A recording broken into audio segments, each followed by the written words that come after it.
Occasion ఏదైనా location ఎక్కడైనా తెలుగువారి వేడుక అంటే ఆలివ్ మిఠాయి ఉండాల్సిందే. మిఠాయి అంటే ఆలివ్.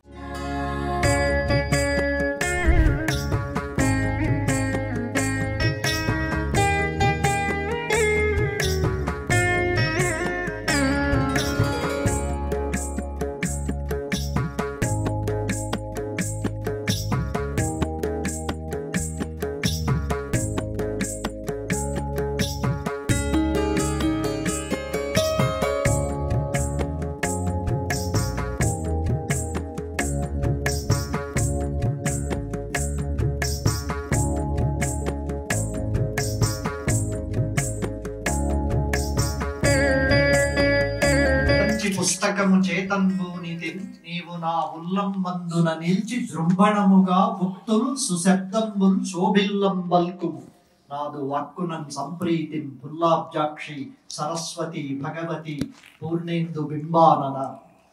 ముందు ఇక్కడున్న తల్లులకు నమస్కారం. ఆదివారం రోజు మీకు దొరికేదే ఆ ఒక్కరోజు. ఆ రోజు పిల్లలను ఇక్కడి దాకా తీసుకొచ్చి వాళ్ళకి సంగీతం నేర్పాలన్న కోరిక ఉన్న తల్లిదండ్రులు ఇంకా ఉన్నందుకు ముందు వాళ్ళకు మీరు చప్పట్లు కొట్టాలి. తల్లి నిన్ను తలంచి ఆ తల్లే ఆమెను తలిచే మనం పుస్తకం తెరవాలి. అక్కడ పుస్తకం అన్నారు, ఇక్కడ మీరు సంగీత పుస్తకం అనుకోండి. ఆదివారం రోజు 11 గంటలకు లేచి రాత్రి 2 గంటల వరకు నెట్ఫ్లిక్స్ చూసి, ఓటీటీ చూసి, క్రికెట్ మ్యాచ్లు చూసి, పొద్దున 12-1 గంట అయినా లేవకుండా అలా కాకుండా పొద్దున్నే లేచి బాధ్యతగా మీ యూనిఫామ్ వేసుకుని, ఇక్కడ ఇందాక ఈ అమ్మాయి కడప నుంచి వస్తుందట రాత్రంతా జర్నీ చేసి, అలా వింటుంటేనే పులకింతగా ఉంది. ఎంత నేర్చుకున్నారనే తర్వాత సంగతి. ప్రపంచంలో ఏదైనా క్వాలిటీ రిలేటివ్. కొంతమందికి 35, కొంతమందికి 70, కొంతమందికి 80. కానీ ముందు నేర్చుకోవాలనే కోరిక ఉండాలి. దానికి శరీరాన్ని కష్టపెట్టాలి, మనసును ట్యూన్ చేయాలి, టైం కేటాయించాలి. సో బయట ఉన్న 1,00,000 అవలక్షణాలను దాటేసి నేను శాస్త్రీయమైన సంగీతం నేర్చుకోవడానికి అని మీరు ఇక్కడ ఇంత ఓపికగా కూర్చుంటున్నందుకు మీకు చప్పట్లు కొట్టాలి. మీరు బయట స్టూడెంట్స్, బయట ఉద్యోగాలు చేసేవాళ్ళు, బయట చాలా ప్రెషర్లు ఉన్నాయి. అవన్నీ తీసి అలా పక్కన పారేయడానికి మీకు సంగీతం పనికొస్తుంది. ఈ సంగీతంలో నాకు ఓనమాలు తెలియవు, నిరక్షరాస్యుడిని. అంటే మిగతావి తెలుసుని కాదు, ఏవీ తెలియవు. కాకపోతే అదృష్టం కొద్దీ ఇట్లాంటివేవో ఇది చెప్పబోతున్నా. ఈ పాట మీ నోట్లో ఇప్పుడు వింటుంటే నేనేనా లేక ఇంకెవరన్నా చేయి తిరిగిన కవి రాశాడా అని అనిపిస్తుంది నాకు. నాదని చెప్పుకోవడం కూడా నాకు కష్టంగా ఉంది. ఎందుకంటే నేను రాసినప్పుడు లేదా నేను చదువుకుంటున్నప్పుడు న్యూస్ పేపర్లో ఐటమ్ లాగా వెన్నపాల దొంగ అంటూ విన్నపాలకు వచ్చారు చిన్నిపాపడు వీడు జోల ఇట్లా రాసుకున్నాను నేను ఎప్పుడో 25-30 ఏళ్ల కిందట. అలా నన్ను రామాచారి గారు చెడిపేశారు. ఏమిటంటే మీ దగ్గర చాలా ఉన్నాయండి, అవి పాటలు బయటికి పనికొస్తాయి అంటే. ఇప్పుడు నేను ఏం చేస్తున్నానంటే నా దగ్గర ఒక 2-3 వేలు ఉంటే అవన్నీ ఇచ్చి దీనికి ట్యూన్ చేయండి అని ఆయన వెంట పడుతుంది. అంటే రాసినది సాహిత్యంగా మనం ఎట్లా రాసినా ఏదో ఒక కథ అల్లుకుని రాసేస్తాం తప్ప దానికి మీ రాగం, మీ గొంతు, మీరు పెట్టే ఆ స్వరాలు, ఆలాపన, సాకి, దానికి ఒక ఆ మాధుర్యం యాడ్ కాకపోతే దానికి నేనైతే 10 మార్కులో లేక 34, మహా అయితే 35 కూడా వేయను, 34 మార్కులే వేస్తాను. నేను పాస్ కావాలంటే మీ సంగీతం, వాటికి వాద్యాలు ఇవి తోడు కావాలి. ఆయన పైగా ఇందాక దానికి వ్యాఖ్యానం చెబుతూ ఉంటే కాలాతీతుడు అవి నేను కూడా మళ్ళీ నేర్చుకోవాలని అనిపిస్తుంది. అంటే ఇంత బాధ్యతగా రాస్తే పాడుతున్నప్పుడు, ఇంత బాధ్యతగా నేర్పే గురువులు ఉన్నప్పుడు రాసేవాడికి నా మీద కూడా బాధ్యత పెరుగుతుంది. మీ నోళ్లల్లో ఆ పాట ఇలా పలికినందుకు నేను ఆ కృష్ణుడు ఇచ్చిన అవకాశము, భక్తి జన్మధన్యమైందని అనుకుంటాను. గొంతులో మీకు పాట పాడుతుంది కానీ 132 అయినప్పుడు కడుపులో కూడా పాట పాడుతుంది. ఇంతకంటే ఎక్కువ మాట్లాడితే బాగోదు. Thank you sir. మీ కళ ఇది, మీ కళ ఇది.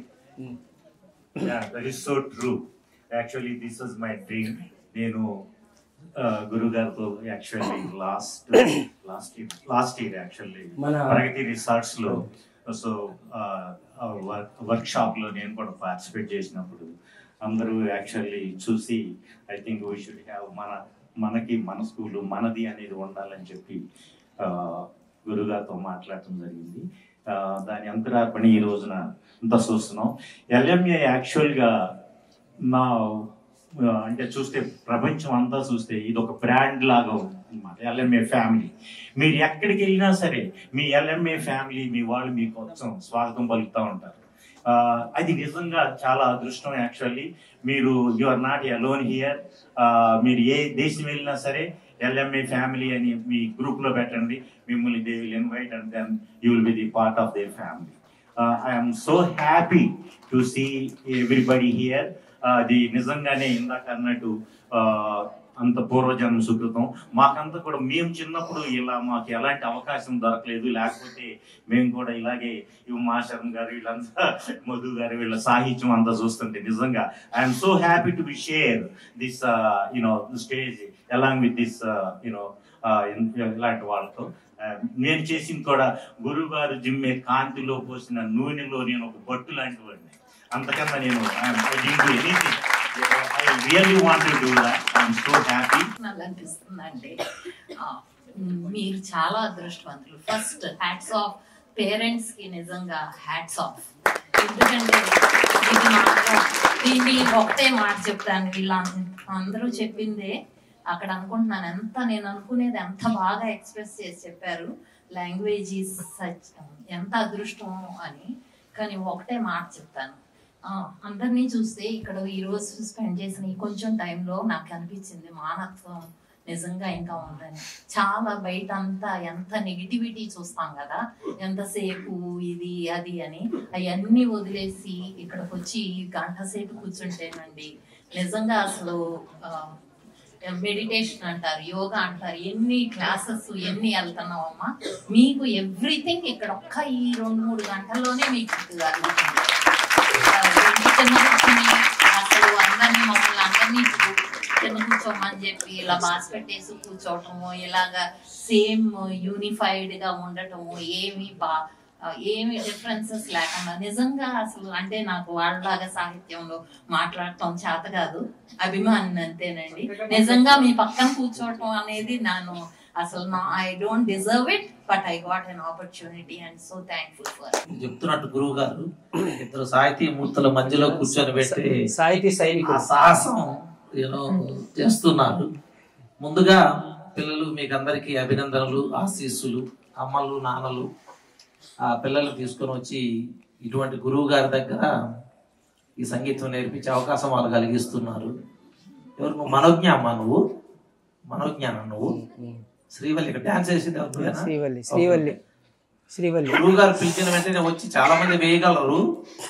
కొత్తగా నేర్చుకుంటున్న పాట కొంచెం పర్వాలేదు, కొత్తగా నేర్చుకుంటున్న పాట గురువు గారు పిలిచిన వెంటనే అలా ఉండాలి శిష్యులు. ఇక్కడ మీరు సంగీతం నేర్చుకోవడానికి వచ్చినా కానీ అమ్మాయి వచ్చి ధైర్యంగా చేసింది. నాకు తప్పులు ఉండొచ్చు కూడా, అది వేరే విషయం. కానీ నేను చేయగలన ధైర్యం కావాలి. ఈనాటి ప్రపంచంలో మీరు ప్రతి ఒక్కరు ఒక్కొక్కరు శక్తి స్వరూపులు, మీరు చేయలేదంటూ ఏది ఉండదు. కాబట్టి తల్లి నీకు ఆశీస్సులు. మీ గురువు గారు ఎవరు నేర్పిస్తున్నారో తెలియదు కానీ వారికి కూడా ఆశీస్సులు. డాన్స్ ఎన్నో తరగతి చదువుతున్నావు తల్లి? నువ్వు ఇంటర్ సెకండ్ ఇయర్. ఓకే. మీరు సంగీతమైన నాట్యమైన ఇటువంటివి మీరు డాక్టర్లు కావచ్చు, లాయర్లు కావచ్చు, ఇంకోటి కావచ్చు, దీన్ని వదిలేయకండి. ఇది మన సంస్కృతి. గురువు గారు మార్కులు వేయమన్నారు. గురువు గారు నేను చాలా మంది సంగీతం నేర్పించే గురువులను చూశాను, సాహిత్యం నేర్పించే గురువులను చూశాను. అటువంటి గురువుల కోవలో మీ గురువు గారికి గోల్డ్ మెడలిస్ట్ అండి. ఇది 100 మార్కులు 0 మార్కులు కాదు. ఎందుకు అనంటే సంగీతం నేర్పించేది ఒక ఎత్తు, దానికి తోడుగా సాహిత్యం, ఆ సాహిత్యంలో ఉండేటువంటి అర్థం ఏంటి, పరమార్థం ఏంటి, వీటన్నిటితో పాటుగా సంస్కృతి, ఇన్ని నేర్పిస్తూ ఉన్నారు. ఒక రోజు కాదు, ఒక వారం కాదు, ఒక మాసం కాదు, ఒక సంవత్సరం కాదు, దశాబ్దాల తరబడి ఈ యజ్ఞం చేస్తూ ఉన్నారు.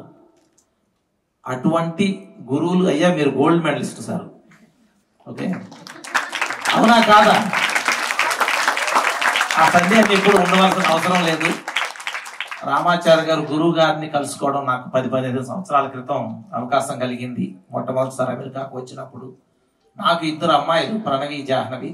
వాళ్ళిద్దరు కూడా గురువు గారి దగ్గర సంగీతం నేర్చుకున్నారు చిన్నప్పుడు ఉన్నప్పుడు. ఇప్పుడు అది కొనసాగించడం లేదు, కానీ కర్ణాటక సంగీతం నేర్చుకుంటూనే ఉన్నారు గురువు గారు వాళ్ళు. సో ఇటువంటి గురువు దొరకడం మీ అందరికీ కూడా ఒక పూర్వజన్మ సుకృతం అండి. మీలాగా పాడగలిగిన పిల్లలు ప్రపంచంలో చాలా మంది ఉండొచ్చు, కానీ వాళ్ళకందరికీ కూడా మన రామాచారి గారు లాంటి గురువు ఉండరు. కాబట్టి మీకు వచ్చినటువంటి అవకాశాన్ని సద్వినియోగం చేసుకుని తప్పనిసరిగా మీరందరూ కూడా గురువుని మించిన శిష్యులు కావాలి అనేది మా కోరిక. గురువుని మించిన శిష్యులు మీరు ఒకసారి 20 సంవత్సరాల తర్వాత చూస్తే మాకు సంగీతంలో పునాది ఇక్కడ ఎల్ఎంఏలో రామాచారి గారు గురువు దగ్గర పడింది. దాని తర్వాత మీరు ఎన్ని మేడలన్నా మీరు కట్టచ్చు, కానీ దీనికి పునాది ఇక్కడి నుంచే ప్రారంభం అవుతుంది.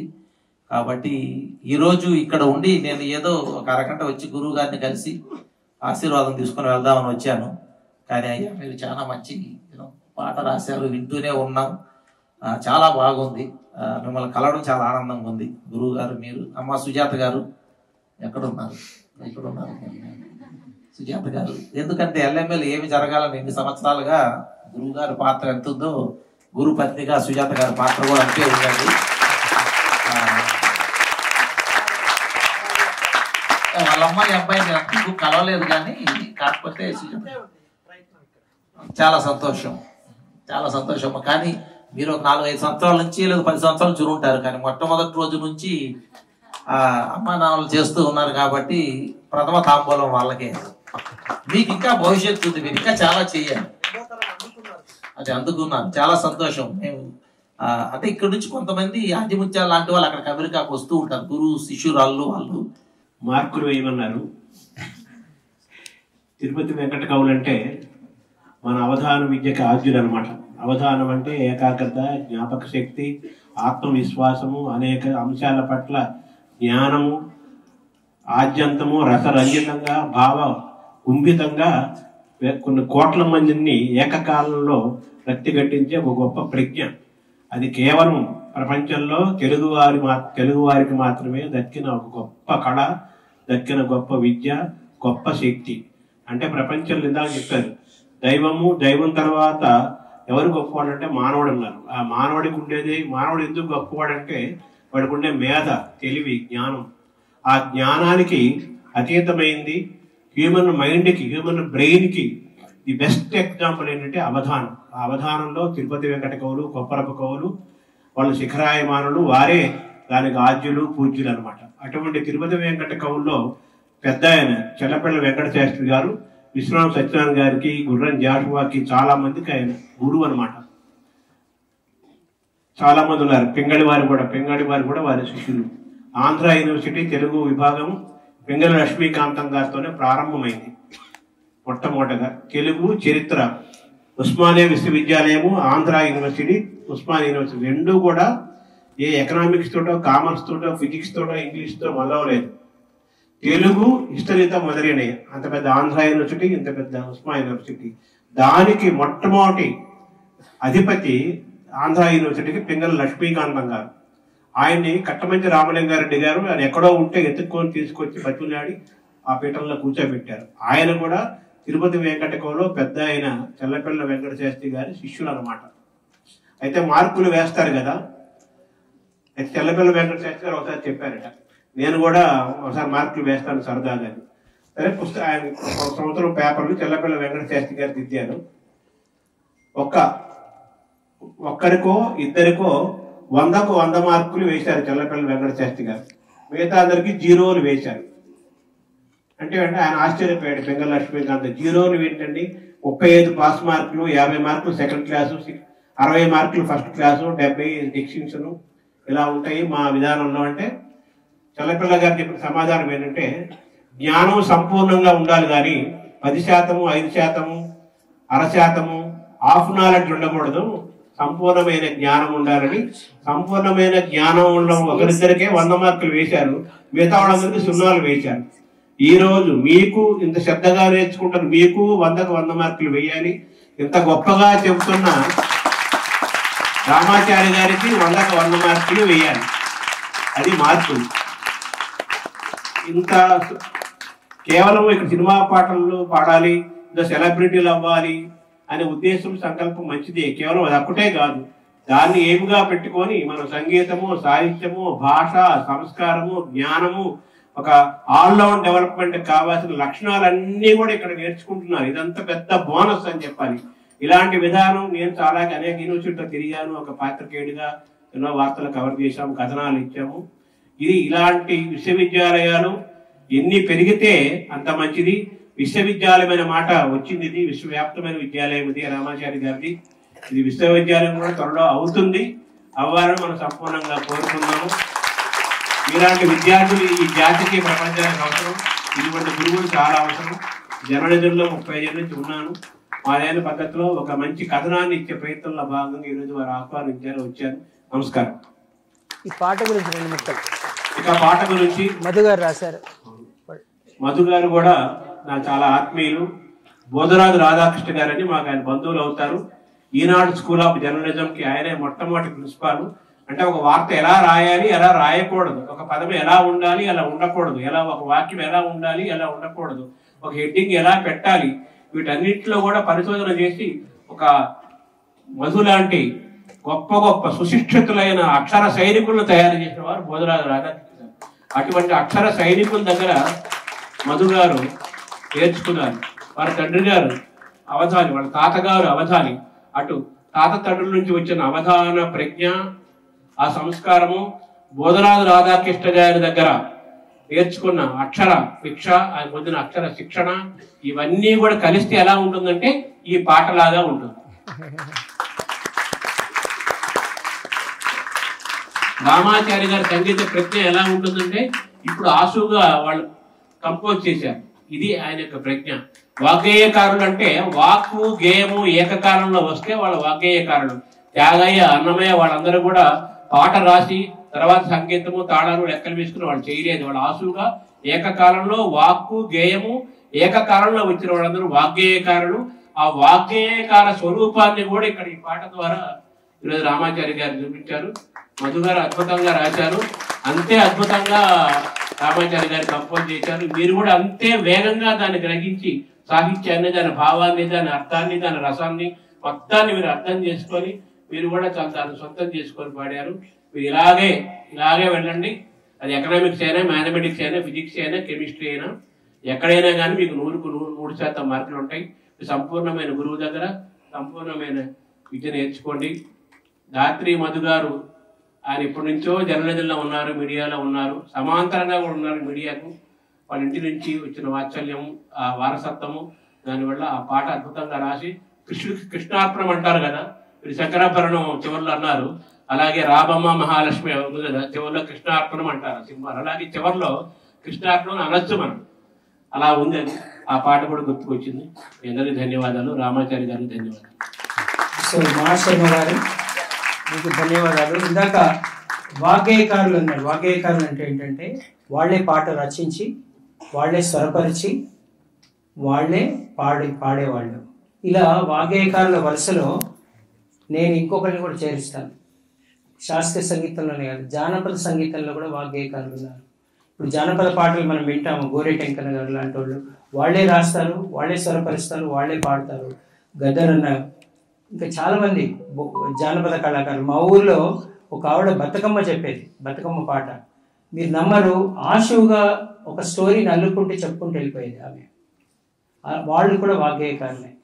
అలాగే యుఎస్లో, యూరోప్లో పాప్ సింగర్స్ ఉంటారు, వాళ్ళు కూడా వాగ్గేయకారులే. వాళ్ళ పాట వాళ్ళే రాసుకుంటారు, వాళ్ళే స్వరపరుచుకుంటారు, వాళ్ళే పాడతారు, వాళ్ళే రికార్డింగ్ చేసుకుంటారు, వాళ్ళే కొరియోగ్రఫీ డిజైన్ చేసుకుంటారు. ఎవ్రీథింగ్. వాళ్ళ పాట ఒకటి బయటకు వచ్చిందంటే అంత ఒక్కళ్ళే చేస్తారు, ఆ సింగరే చేస్తారు. సో వాళ్ళందరూ వాగ్గేయకారులే. అర్థమైందా? వాగ్గేయకారులు అంటే మీ పాట మీరే రాసుకొని, మీరే స్వరపరుచుకొని, మీరే పాడేవాళ్ళని వాగ్గేయకారులు అంటారు. సో ఈ కోవలో జానపద కళాకారులు చాలా మంది వాగ్గేయకారులే. అందుకే వాళ్ళ కాళ్ళకు కూడా దండం పెడుతూ